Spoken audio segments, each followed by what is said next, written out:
Hi అండి, ఇదైతే వినాయక చవితి రెండో రోజు.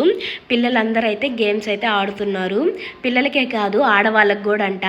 నేను వెళ్ళేసరికి అయితే పిల్లలైతే కబడ్డీ ఆడుతున్నారు. మేము వెళ్ళిన తర్వాత చెప్పారు గేమ్స్ అయితే ఆడవాళ్ళకి కూడా ఉంటాయి, ప్రైజెస్ కూడా ఉంటాయని. ఇంకా పిల్లలైతే ఫస్ట్ అయితే కబడ్డీ ఆడుతున్నారండి. ప్రైజులు ఇస్తారో లేదో తెలియదు, కానీ కాసేపు అయితే సరదాగా ఉంటుంది. పోయిన సంవత్సరం అయితే పిల్లల వరకే పెట్టారు, ఈ సంవత్సరం ఆడవాళ్ళకు కూడా పెట్టారు. కానీ సరదాగా అయితే ఉంటుందండి, గిఫ్ట్లు ఇచ్చినా ఇవ్వకపోయినా.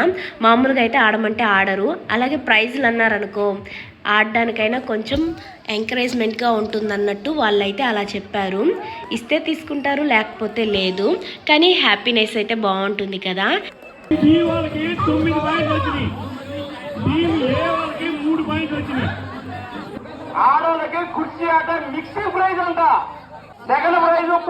ఇప్పటి నుంచి అయితే అన్ని ఫన్నీ వీడియోస్ వస్తాయండి. Bye bye.